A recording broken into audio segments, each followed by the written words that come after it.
Chapter number 6 circle. तर पुढचा point आहे पॅरामेट्रिक फॉर्म ऑफ सर्कल.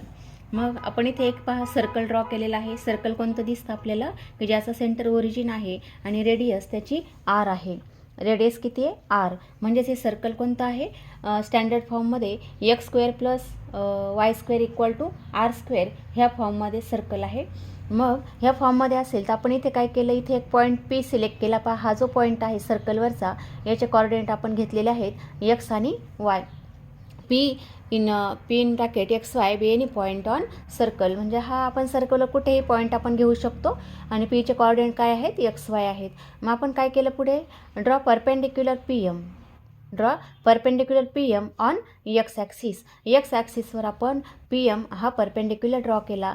म्हणजेच आपल्याला इथे काय दिसतं राईट अँगल ट्रँगल दिसतो. कोणता O M P is right angle triangle आणि इथे आहे हा थीटा आहे पहा.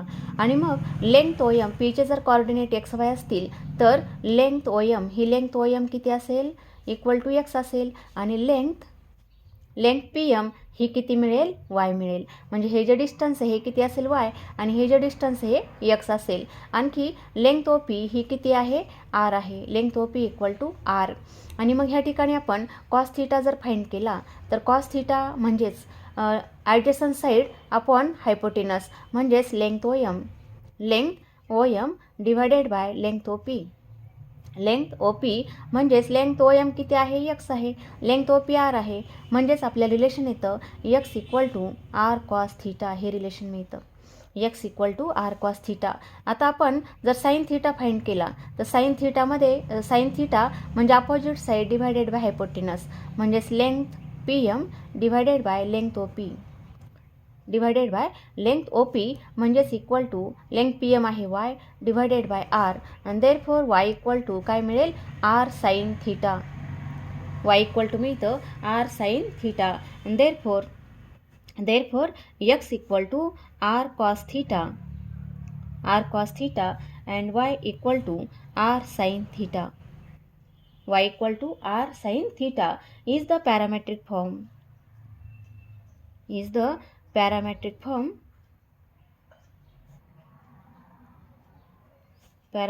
Form of circle.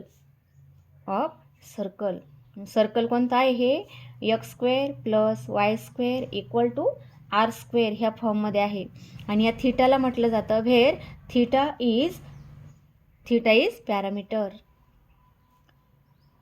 Is parameter. ठीक आहे. अशा पद्धतीने आपल्याला ह्या फॉर्ममध्ये पॅरामेट्रिक फॉर्म मिळतो कोणता x equal to r cos theta and y equal to r sine theta. आणि ह्या ठिकाणी एक्स म्हणजेच एनी पॉईंट ऑन सर्कल कोणता आहे x square plus y square equal to r square is in the form. म्हणजे पीचे जे coordinate आहेत हे मिळतात आर कॉस थीटा आणि वायची व्हॅल्यू येते आर साईन थीटा. ह्या फॉर्ममध्ये आपल्याला कॉर्डिनेट्स या ठिकाणी मिळतात. मग आपण आता सेकंड पाहूया. आता हे पहिल्या सर्कलचं झालं स्टँडर्ड फॉर्ममध्ये. आता जनरल फॉर्ममध्ये सर्कल असेल तर इक्वेशन काय मिळेल हे पाहू आपण. तर parametric equation the parametric form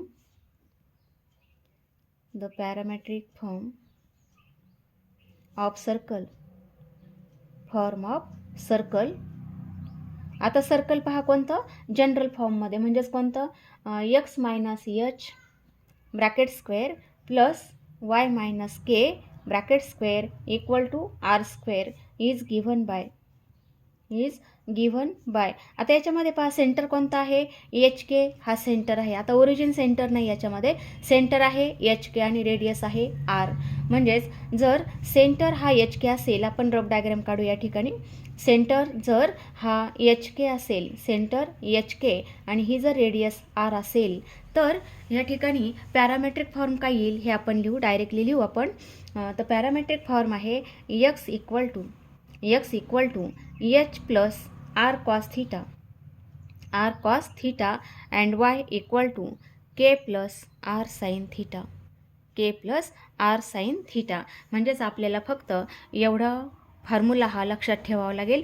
या ठिकाणी हे जर सर्कल असेल, हे जर सर्कल असेल, सेंटर त्याचा ओरिजिन असेल, तर हा फॉर्म आपल्याला लक्षात ठेवायचा आहे. X equal to r cos theta and y equal to r sine theta, की ज्याचा सेंटर ओरिजिन आहे. आता सेंटर जर एच के असेल तर x equal to h plus r cos theta आणि y equal to k plus r sine theta, हा आहे पॅरामेट्रिक फॉर्म. ठीक आहे, अशा पद्धतीने पॅरामेट्रिक फॉर्म आपण पाहिलेले आहेत. आता पुढचा पॉईंट आपल्याला पाहायचा आहे टँजंट. पुढचा पॉईंट आहे टँजंट. मग आता आपल्याला सर्कल कोणतं पहा, the equation of tangent to standard circle. Standard circle म्हणजे ज्याचा सेंटर हा ओरिजिन आहे. मग आपण काय केलं, इथे एक पॉईंट सिलेक्ट केलेला आहे, P having coordinate x1 y1 B any point on circle. हा सर्कलवर हा आपण पॉईंट सिलेक्ट केलेला आहे आणि मग ह्या पॉईंटमधून जाणारं आपल्याला टँजंटचं इक्वेशन आपल्याला फाइंड करायचं आहे. हे आपल्याला अशा पद्धतीने ह्या पॉईंट पीमधून जाणारी ही टँजंट लाईन मी ड्रॉ केलेली आहे या ठिकाणी, tangent line passing through point P. आता टँजंट लाईन जर आपण ड्रॉ केलेली असेल तर ती ह्या ओ पीला कशी आहे, परपेंडिक्युलर आहे. पहा इथे ही टँजंट लाईन आहे, म्हणजेच पॉईंट पीला टच होणारी आहे. म्हणजेच काय म्हणता येईल आपल्याला, P having coordinate x1 y1 B any point on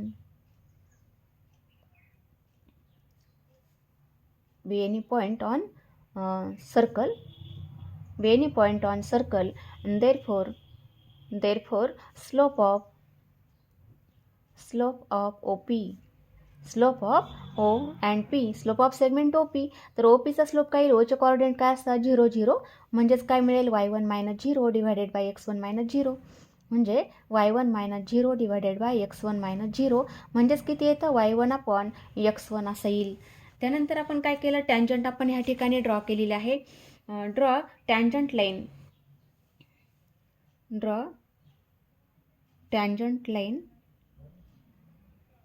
tangent at point P.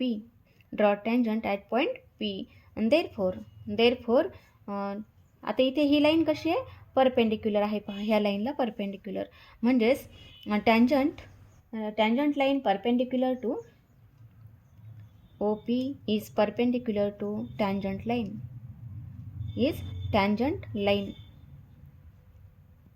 Therefore slope of tangent line equal to, म्हणजेच आता ह्या ज्या दोन लाईन आहेत त्या दोन्ही परपेंडिक्युलर आहेत आणि दोन लाईन परपेंडिक्युलर असेल तर त्यांच्या स्लोपचं मल्टिप्लिकेशन हे -1 येतं, हे आपल्याला माहिती आहे. Therefore slope of tangent equal to -1 upon slope of OP.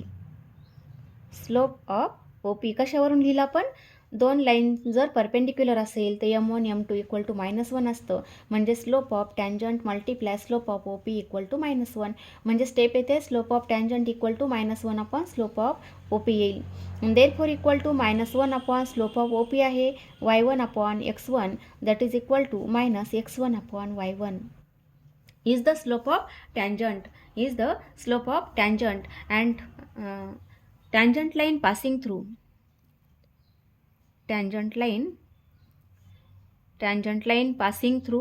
point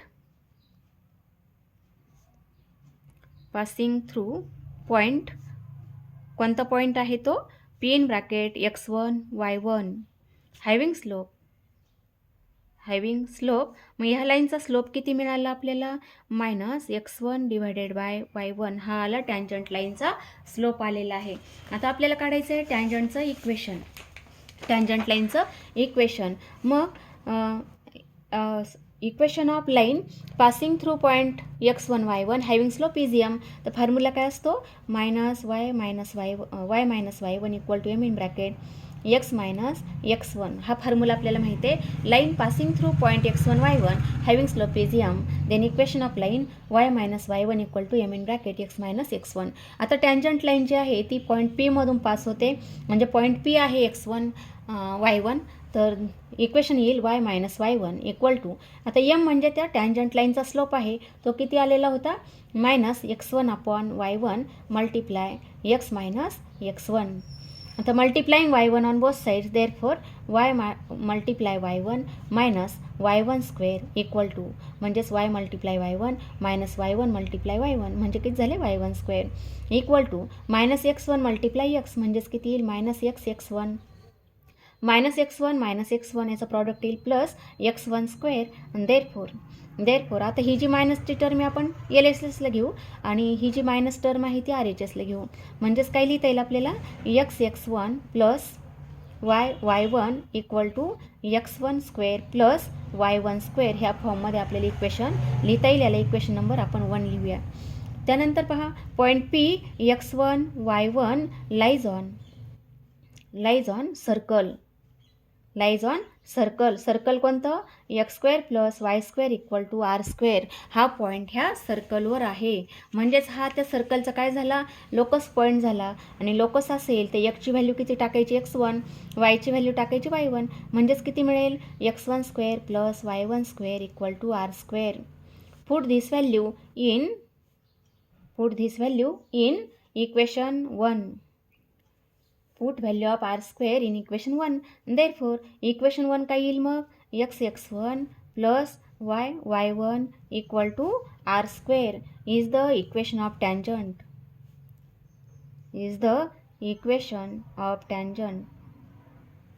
Equation of tangent to circle.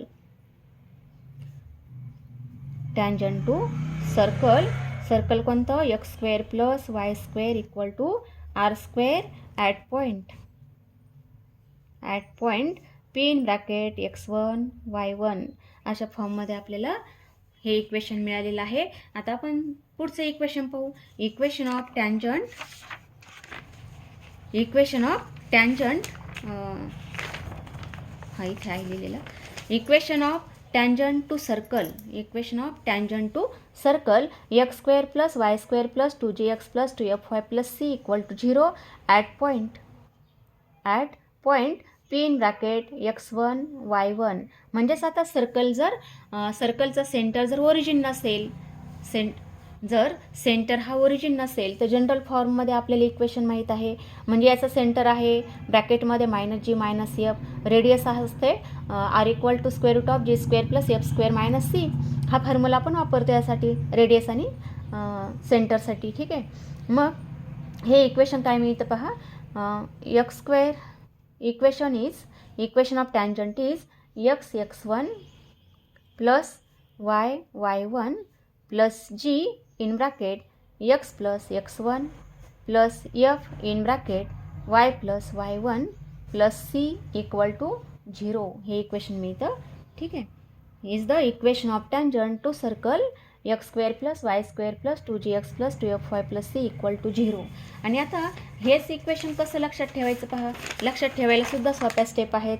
जर x² plus y² equal to r² याचं जर आपल्याला टँजंट इक्वेशन काढायचं असेल at point P in bracket x1 y1 तर equation of tangent याचं काय लिहायचं. x² म्हणजे काय लिहितो आपण x, y² म्हणजे काय लिहितो y इक्वल टू काय लिहायचं r². आता equation of tangent to circle x² plus y² equal to r² at point P in bracket x1 y1 तर इक्वेशन काय लिहायचं. इथे पहा सर्कलचं इक्वेशन आपण असं लिहिलं x² ऐवजी x, y² ऐवजी y.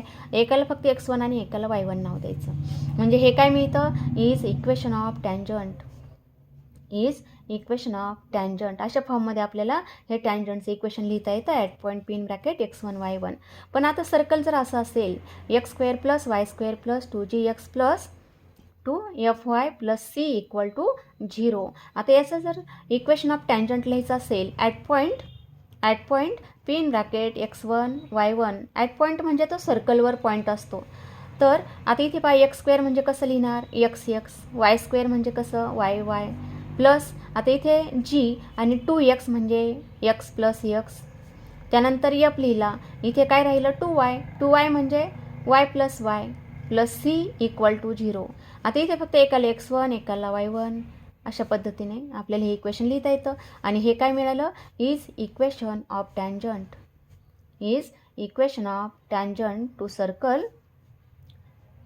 Circle at point x1 y1 P in bracket x1 y1 अशा फॉर्ममध्ये आपल्याला इक्वेशन ऑफ टँजंट लक्षात ठेवता येतात. ओके. त्यानंतर equation of tangent in parametric form. मग आता पॅरामॅट्रिक फॉर्ममध्ये आपल्याला इक्वेशन लिहायचं आहे पहा टँजंटचं. मग या ठिकाणी पॅरामेट्रिक फॉर्म ऑफ सर्कल कोणतं x square plus y square equal to r square. मग याच्यामध्ये पॅरामेट्रिक फॉर्ममध्ये काय येतं x equal to r cos theta and y equal to r sine theta. म्हणजेच any point on circle is in the form r cos theta r sine theta. ह्या फॉर्ममध्ये आपल्याला हा पॉईंट मिळतो. म्हणजेच आपण जर ही सर्कल अशा पद्धतीने ड्रॉ केलं आणि इथे जर पॉईंट सिलेक्ट केला, इथे काय आहे सेंटर आहे, तो आहे ओरिजिन. आणि इथे जर पॉईंट पी असेल त्याचे कॉर्डिनेट काय येतात r cos theta r sine theta. ह्या फॉर्ममध्ये याचे कॉर्डिनेट असतात. मग पॅरामेट्रिक फॉर्ममध्ये इक्वेशन ऑफ टँजंट काय येईल. मग equation of tangent at point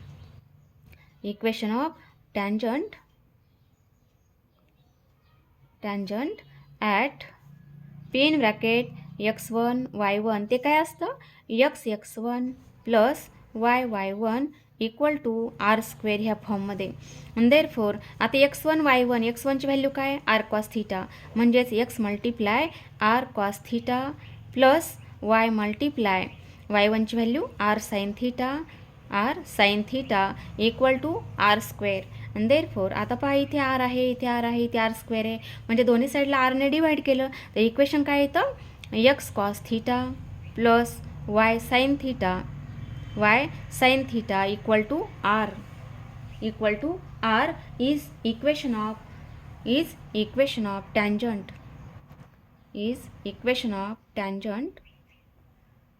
two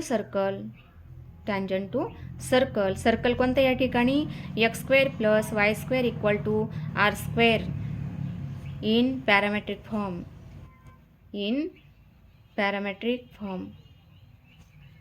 ह्या पद्धतीने आपल्याला इक्वेशन ऑफ टँजंट लिहिता येतं. कोणतं मिळालं पहा x cos theta plus y sine theta equal to r. हे इक्वेशन आपल्याला मिळतं पहा. फक्त x1 काय टाकलं आर कॉस थिटा, y1 काय टाकलं आर साईन थिटा. तर आपल्याला हे इक्वेशन ऑफ टँजंट ह्या ठिकाणी मिळतंय. कोणतं आहे ते पॅरामेट्रिक फॉर्ममध्ये. पुढचा पॉईंट आहे कंडिशन ऑफ टँजन्सी. आता इथे ह्या ठिकाणी पहा कंडिशन ऑफ टँजन्सी म्हणजेच काय आपल्याला का इक्वेशन दिलेलं आहे लाईनचं y equal to mx plus c. ही जर टँजंट लाईन असेल, टँजंट लाईनचं इक्वेशन पाहिलं आपण x1 plus y1 equal to r square. आता इथे इक्वेशन ऑफ सर्कल काय दिलं आहे x square plus y square equal to a square. मग आपण सोल्युशन लिहू इक्वेशन ऑफ टँजंट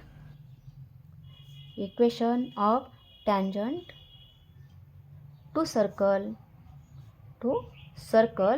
आता सर्कल कोणतं आहे x square plus y square equal to a square. आता या ठिकाणी ए आहे रेडियस. जसं आपण x square plus y square equal to r square लिहित होतो, आता आरच्या ऐवजी फक्त ए आहे. At point p in bracket x1 y1. तर ते इक्वेशन काय येतं x1 plus y1 equal to a square ह्या फॉर्ममध्ये. आता इथे ए स्क्वेअर आहे म्हणून ए स्क्वेअर लिहिला. ठीक आहे. मग आणखी इक्वेशन ऑफ दिलेलं आहे, याला नंबर आपण फर्स्ट लिहूया. हे काय इक्वेशन ऑफ टँजंट आहे. Also y equal to mx plus c is equation of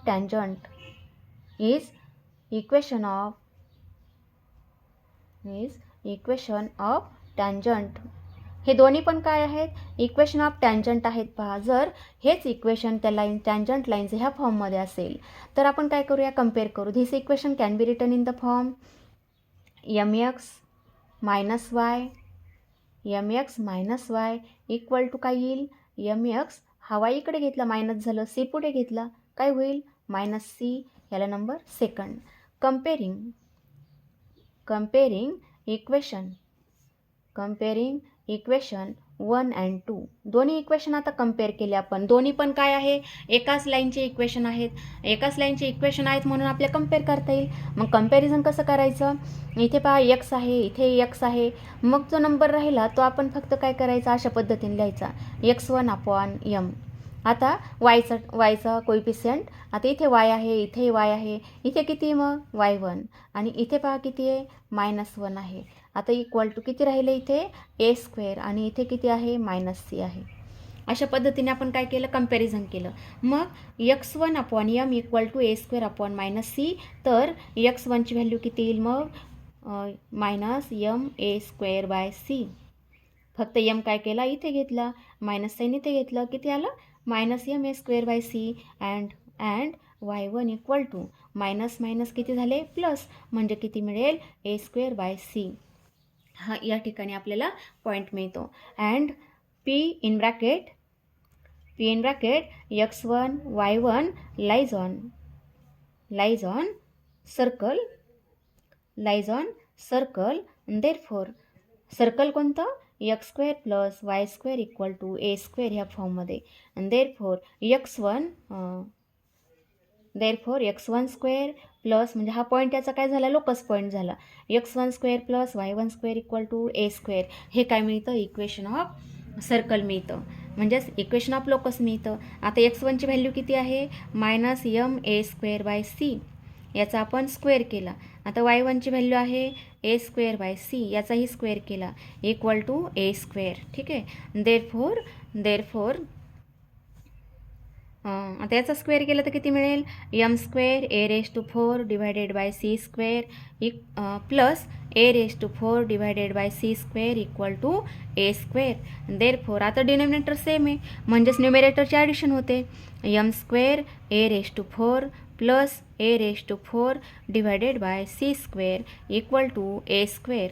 therefore आता ए रेस टू 4 कॉमन येईल, ब्रॅकेटमध्ये येतं m square plus 1 equal to a square multiply c square. आता ह्या ठिकाणी पहा, ए स्क्वेअर दोन्ही साईडला आहे, डिव्हाइड केलं दोन्ही साईडला ए स्क्वेअरने, तर काय मिळतं, a square multiply 1 plus m square equal to c square is the condition of tangent c. म्हणजेच कंडिशन काय मिळते पहा, c square equal to a square in bracket 1 plus m square is condition of tangent C. Is condition of tangent line. ठीक आहे, अशा पद्धतीने condition येते. Therefore c equal to plus or minus, दोन्ही साईडचं स्क्वेअर रूट काढू आपण. मग इथे आलं ए आणि 1 प्लस यम स्क्वेअरचं स्क्वेअर रूट किती येईल, square root of 1 plus m square. Therefore equation of tangent.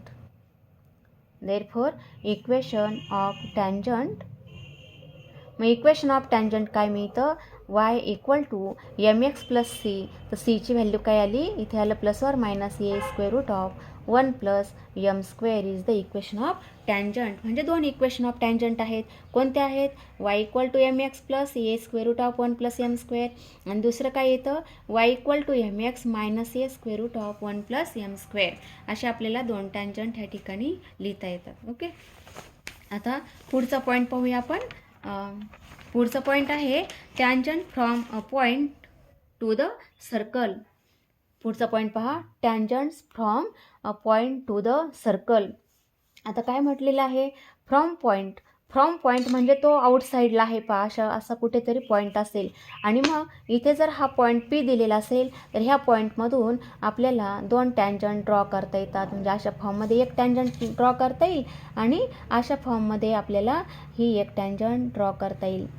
अशा आपल्याला दोन टँजंट्स ह्या ठिकाणी ड्रॉ करता येतात. ठीक आहे, दोन टँजंट्स आपण ड्रॉ केलेले आहेत. मग काय म्हटलं, from any point outside the circle.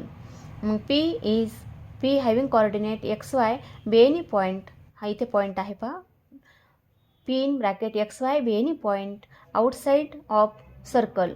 म्हणजे हा कुठे आहे, सर्कलच्या बाहेर आहे. मग सर्कलच्या बाहेर असेल तर काय म्हटलं, पण तो हा जो पॉईंट आहे हा एकाच प्लेनमध्ये पाहिजे. सर्कल आणि पॉईंट हा एका प्लेनमध्ये पाहिजे.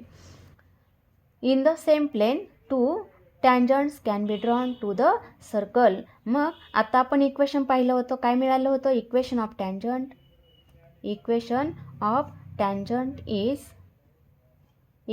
टँजंट कोणतं मिळालं, y equal to m x plus or minus a square root of 1 plus m square. हे काय इक्वेशन ऑफ टँजंट आहे. मग ह्या ठिकाणी असं लिहिता येईल, y minus m x equal to plus or minus a square root of 1 plus m square. Therefore p in bracket x1 xy. आता x1 y1 नाव देऊया आपण त्याला, x1 y1 p in bracket x1 y1 lies on tangent line. म्हणजे हा point कुठे आहे आता? हा पॉईंट टँजंट लाईनवर आहे, lies on tangent line. Therefore आता हा जो पॉईंट आहे हा याचा काय झाला? Locus point. म्हणजेच इक्वेशन ऑफ लोकस काय लिहाल?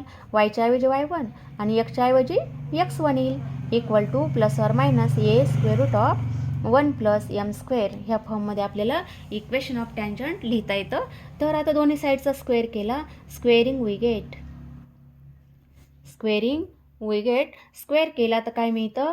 y1 minus m x1 bracket square equal to plus or मायनसचा स्क्वेअर प्लस येतो, एचा स्क्वेअर ए स्क्वेअर झाला आणि याचा स्क्वेअर किती येईल? 1 प्लस एम स्क्वेअर येईल. आणि देअरफॉर आता हा ब्रॅकेटचा स्क्वेअर केला y1 square plus m square x1 square minus 2 m x1 y1 equal to a square minus plus a square m square. ह्या फॉर्ममध्ये आपल्याला इक्वेशन लिहिता येतं.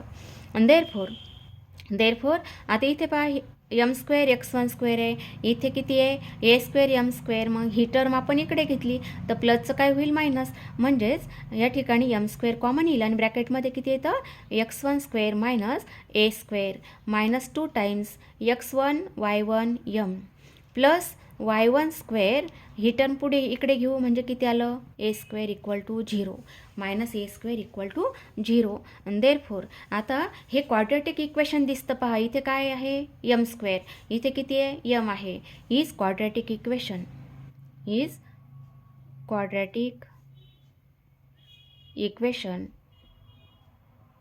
In m. Is quadratic equation in m. मग आपल्याला माहिती आहे जर क्वाड्रॅटिक इक्वेशन अशा फॉर्ममध्ये असेल ax square plus bx plus c equal to 0, अशा फॉर्ममध्ये जर क्वाड्रॅटिक इक्वेशन असेल तर याच्या याचे ॲडिशन ऑफ रूट्स काय येतं पहा? Addition of roots are equal to minus b upon a. ही ॲडिशन येते आणि मल्टिप्लिकेशन ऑफ रूट्स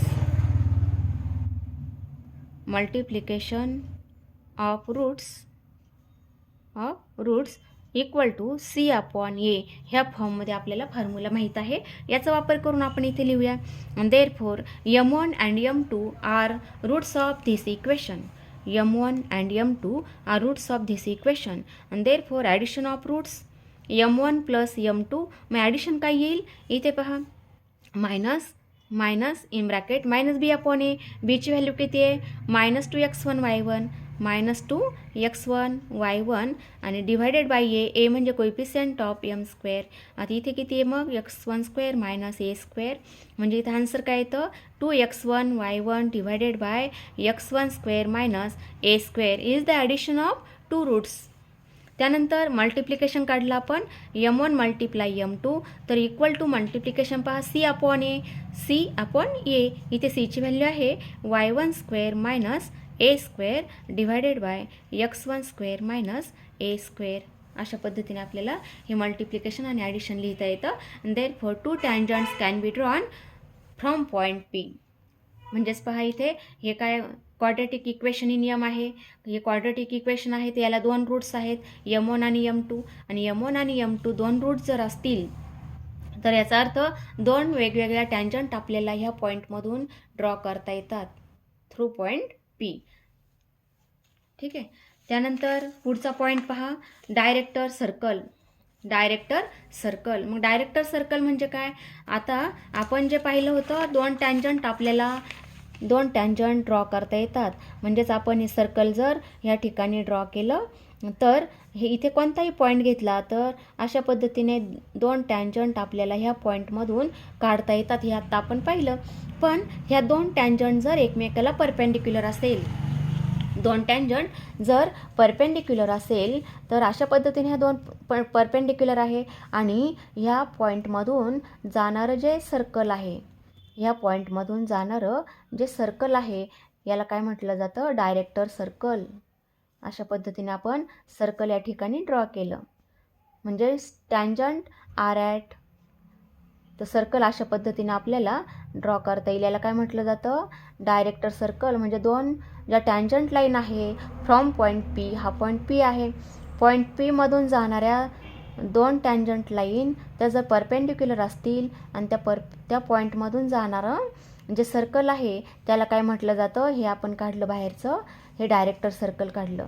आता हे जे सर्कल आहे हे कोणतं आहे, एक्स स्क्वेअर प्लस, इथे सेंटर हा ओरिजिन आहे म्हणजे x square plus y square equal to r square, हे किंवा आर स्क्वेअर किंवा ए स्क्वेअर, हे जर इक्वेशन ऑफ सर्कल असेल कोणतं, x square plus y square equal to a square is equation of circle, is equation of circle. आता tangent line through point P, tangent line through point P, तर त्या टँजंटचं equation काय येतं, through point P ते काय येतं, y equal to m x किंवा y1 equal to mx1 plus or minus a square root of 1 plus m square, हे आपण आत्ता पाहिलेलं होतं. मग हे जे इक्वेशन आहे क्वाड्रॅटिक इक्वेशन इन एम, म्हणजे आपण सॉल्व केलं तर आत्ता पाहिलं हे क्वाड्रॅटिक इक्वेशन इन एम आहे. मग हे जर क्वाड्रॅटिक इक्वेशन असेल तर याला दोन रूट्स येतात आणि दोन रूट्स कोणते असतात, m1 आणि m2 असतं. मग m1 m2 जर रूट्स असतील, ह्या जर दोन टँजंट लाईन परपेंडिक्युलर असतील तर m1 m2 इक्वल टू किती असतं, -1, आणि m1 m2ची व्हॅल्यू आता आपण काढली होती, ती आली होती y1 square minus a square divided by x1 square minus a square equal to -1. आणि देअरफॉर सॉल्व केलं तर y1 square minus a square equal to -1 multiply x1 square म्हणजे minus x1 square minus minus plus a square, आणि therefore x1 ह्या साईडला घेतला तर x1 square plus y1 square equal to a square पुढे घेतला तर 2 times a square is the equation of director circle, equation of director circle from point